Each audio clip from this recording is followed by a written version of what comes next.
लोकसभा चुनाव की डुगडुगी अब बज चुकी है और लोकसभा चुनाव की तारीखें डिक्लेयर हो गई हैं। मेरठ में दूसरे चरण में चुनाव है और मेरठ के ये तमाम वोटर्स, जिसमें पढ़े लिखे लोग भी हैं, तमाम ऐसे वर्ग भी हैं, मुस्लिम वोटर्स भी हैं, जानेंगे इनकी राय कि चुनाव का सीन और सरगर्मी इन्हें कैसी दिखाई दे रही है। सबसे पहले सर आपसे, आप तो जॉब से रिटायर हो चुके हैं और अब आप ये जो चुनाव है, इलेक्शन है, मोदी प्रधानमंत्री है, उन्होंने अब की 400 पार का नारा दिया है।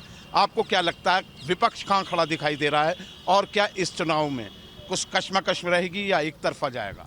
जहाँ तक मेरा विचार है कि चुनाव जनता के द्वारा चुना जाता है, इसीलिए ये प्रोडिक्शन करना कि कौन कहाँ जाएगा, क्या करेगा, ये बहुत अनुमानित है। लोकतंत्र में चुनाव होना बड़ी एक स्वस्थ परंपरा है और 5 साल बाद चुनाव हो रहे हैं, सबसे बड़ी खुशी की बात है। हर वोटर को अपना राइट है कि वो अपने मन पसंद के कैंडिडेट को जिताए और सरकार बनाए। जहाँ तक मोदी की बात है, उसमें यह है कि अगर उन्होंने काम किया है जनता को और वो दिख रहा है तो नेचुरली उनके चांसेस अच्छे हैं। और विपक्ष की जहाँ तक बात है कि चूँकि उनमें आपस में इतना टकराव है, आपस में एक दूसरे का संगठन नहीं कर पा रहे, कोलेशन नहीं हो पा रहा, इसलिए बिखराव की स्थिति बन रही है। लेकिन ये कह पाना कि कौन 400 जाएगा, कौन 200 जाएगा, कौन 100 जाएगा, ये तो जनता ही बताएगी कि कहाँ पर किस करवट ऊँट बैठता है और लोकसभा का चुनाव कहाँ ले जाता है। ये दावे जो हैं, रिजल्ट जब आता है, दावों में कुछ अंतर दिखाई देता है? एक्चुअली जो रिजल्ट्स हैं वो अनुमान के आधार पे होते हैं और ज़्यादातर हमारे जैसे न्यूज़ चैनल हैं, ये ज़्यादा 20,000, 5,000, 6,000 लोगों का लेते हैं। 140 करोड़ के लोगों के बारे में ओपिनियन पोल अगर 5,000 से आप करोगे डिसाइड, तो कितना सच है आप खुद ही समझ सकते हो। हाँ, ये बताइए कि चुनाव की जो तिथियां घोषित हुई हैं, उसके बाद अब चुनावी मूड में है पूरा इलाका। आपको क्या लगता है कि ये चुनाव किस करवट बैठने जा रहा है और 2024 का चुनाव आपकी नज़र में किस दिशा की ओर ले जा रहा है? मैं इस लोकतंत्र का जो पर्व है, ये चुनाव, इसके लिए बहुत उत्साहित हूँ। एक तो ये है, जब ये एक बोर्ड के एग्ज़ाम की तरह होता है, जैसे बच्चे का बोर्ड का एग्ज़ाम 1 साल में एक बार आता है, नेताओं का 5 साल में आता है। इस एग्ज़ाम को पास करना अब किस पार्टी के पक्ष में आता है, तो ये तो चुनाव ही बताएगा।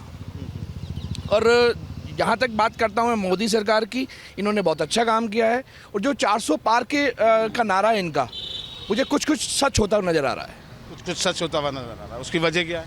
वजह है एक तो काम का अच्छा होना, सड़कें बनना और मजदूर तबका भी अच्छा, सब कुछ सही मिला है सबको, राशन उनका मिला है उन्हें और रोज़गार भी बहुत अच्छा मिला है। सर ये बताइए कि आप देहात क्षेत्र से आते हैं, क्या लगता है कि देहात और शहर में कोई अंतर पटा है इन 5 सालों में? जो 2024 की तस्वीर है और जो चुनाव होगा, उसमें आपको क्या नज़र आ रहा है? क्या फाइट मिलेगी बीजेपी को?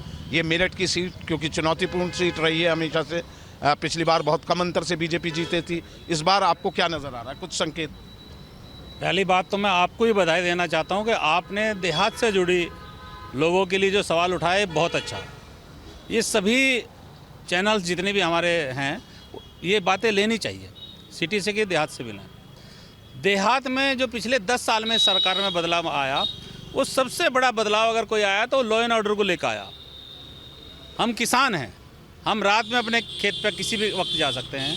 बाज़ार आने के बाद में अभी भी यहाँ 6-7 बज रहे, मैं यहाँ मेरठ खड़ा हूँ और मेरा गांव यहाँ से 50 किलोमीटर है, लेकिन 50 किलोमीटर मुझे आज ये चिंता नहीं है कि रात हो जाएगी तो मुझे गांव में जाने में मेरे को रिस्क है, या मुझे कोई पहले जो लूटपाट, चोरी चकारी, छीना झपटी होती थी, आज वो कोई रिस्क सब खत्म है। ये उत्तर प्रदेश के अंदर सबसे बड़ा काम है। दूसरा, इस प्रदेश के अंदर जो सबसे बड़ा काम हुआ है किसान के लिए लेके कह रहा हूँ, जो बहुत पुरानी मांग थी, हमारी सिंचाई की साधन को बिल्कुल निःशुल्क कर दिया गया।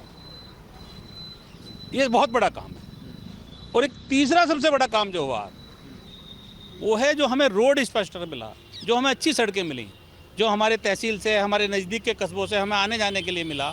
मेरठ, हम मेरठ के रहने वाले हैं, मेरठ में जो हमें चारों तरफा ये एक्सप्रेस वे और बाईपास जो सरकार में काम मिल रहे हैं, तो बिजली, सड़क और लॉ एंड ऑर्डर, इन 3 चीज़ पे निसंदेह योगी जी की सरकार ने, मोदी जी की सरकार ने बहुत अच्छा काम किया, बहुत अच्छा काम किया है। पश्चिमी उत्तर प्रदेश के जैसे हालात थे वो किसी से छिपे हुए नहीं हैं। आज जो हालात हैं वो आप किसी से पूछो। अगर इस सरकार के काम में कोई कमी है तो रिपीट ना करें, लोगों के हाथ में, कोई मोदी जी के, योगी जी के हाथ में नहीं है। सरकार बनाना जनता के हाथ में, प्रजातंत्र सिस्टम है। जनता अपने लिए अपने हिसाब से सरकार चुनती है और मुझे लगता है कि इस बार ये सरकार फिर रिपीट होगी। हमारे साथ पसमानदा समाज के तैयब अली भी हैं जो जाकिर कॉलोनी मेरठ की दक्षिण सीट से आती है। ये बताइए, आपको लगता है कि इस बार चुनाव में कहीं विपक्षी खड़े हैं? वैसे तो मुस्लिम इस बार किसे चुनने जा रहे हैं? देखो जी, सबसे पहले तो आपके चैनल का बहुत बहुत धन्यवाद, शुक्रिया।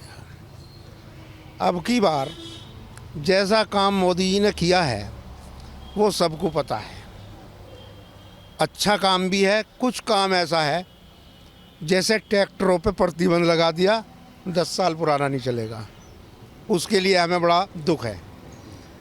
और कुछ गाड़ियों का भी दुख है। लेकिन अब की बार जैसे अखिलेश ने टिकट बांटा है, दलित को दिया है, कुछ मुसलमानों का रुझान और दलितों का अखिलेश की तरफ ज़्यादा दिखाई दे रहा है।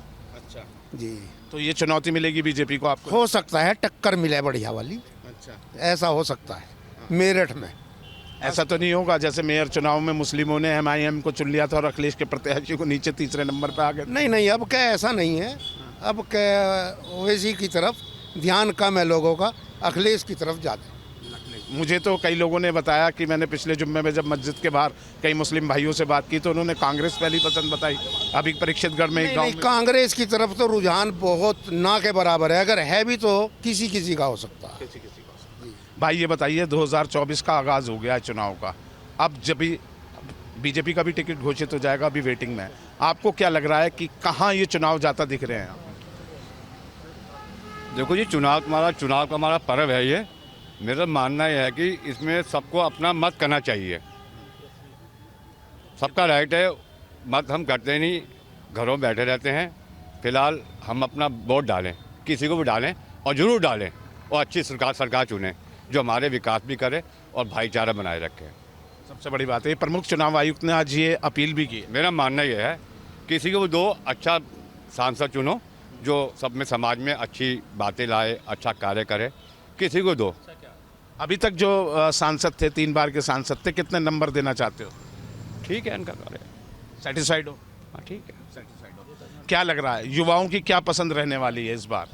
सर देखिए, फिलहाल तो मोदी सरकार यही युवाओं के साथ जो है, क्योंकि विपक्ष के पास ना तो कोई मुद्दा है, ना कोई दिशा है, ना कोई एजेंडा है, ना ही कोई विपक्ष के पास चेहरा है कि जो इस सरकार को टक्कर दे पाएगा। इस सरकार में बुलडोजर भी चला है, माफियाओं पर गाज गिरी है, तो योगी सरकार ने और मोदी सरकार ने मिलकर बहुत अच्छा काम करा है और शहर भर में विकास हो रहा है, रैपिड का काम चल रहा है, हमारे मेरठ में भी काफ़ी विकास हो रहा है। तो हम लोग खुश हैं और हम लोग मोदी सरकार को ही वोट देंगे। सर आपको क्या लगता है कि कहीं मुद्दों पर खड़ा है ये चुनाव या एक तरफा दिखाई देता है? नहीं, अभी तक तो जो है एक तरफा दिखाई दे रहा है, क्योंकि जो मुद्दे विपक्ष उठाता है वो इतने पुरजोर तरीके से और इतने ज़्यादा इम्पॉर्टेंट नज़र नहीं आते हैं।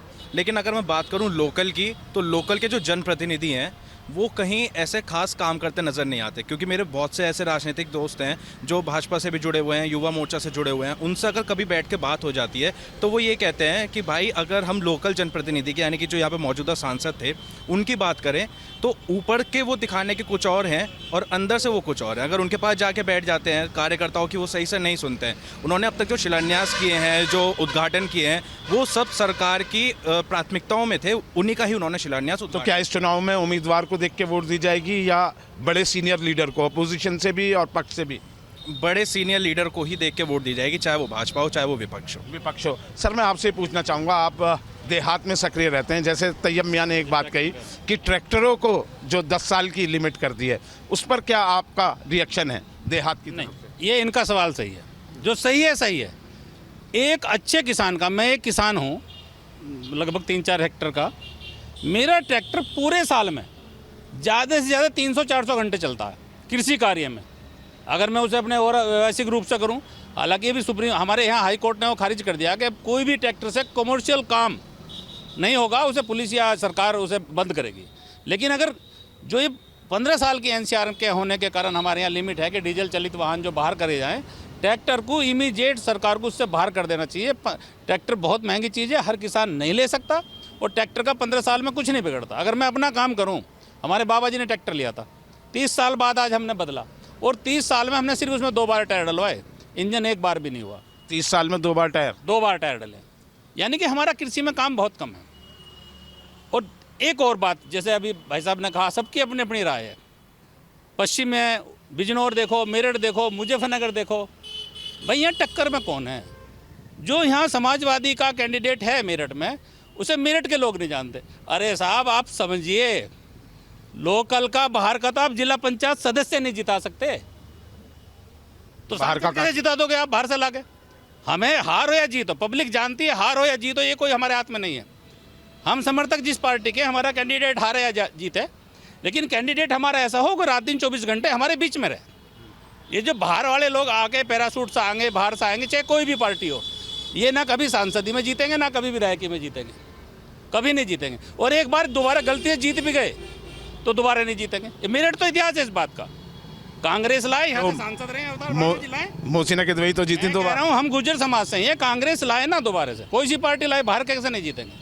कतौली का आपके पास उदाहरण था, पहला हो गया, दोबारा हो गया कुछ सिचुएशन। मदन भैया भी बाहर नहीं, दोबारा एक बार हो सकती है गलती।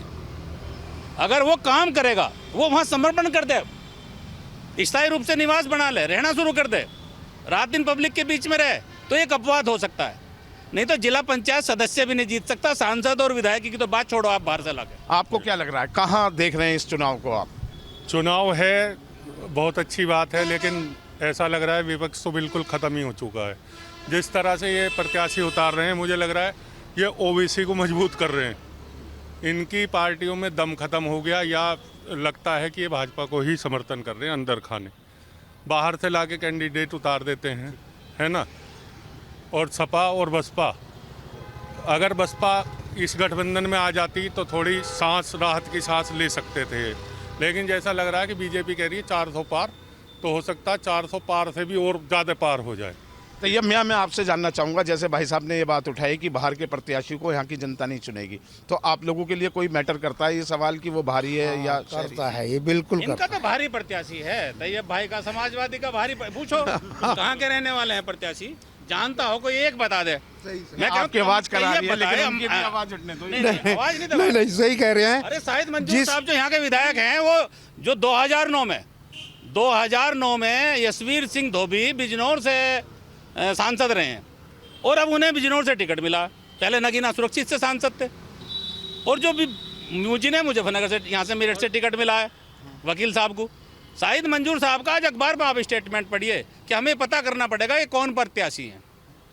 आप जिताने की बात सोच रहे, कहाँ विपक्ष है? आप राजेंद्र अग्रवाल जी का कार्यकाल उठाइए, आप हमारे से लगी बेल्ट है मलूक नागर जी का, आप अच्छा सांसद हैं, बोले भले विपक्ष में कुल मिलाकर ये जो बहस है, अब चुनाव शुरू हो चुके हैं, और चुनाव के बाद तक, जब तक मतदान और रिजल्ट नहीं आएगा, यही विचार सुनने को मिलेंगे। और अब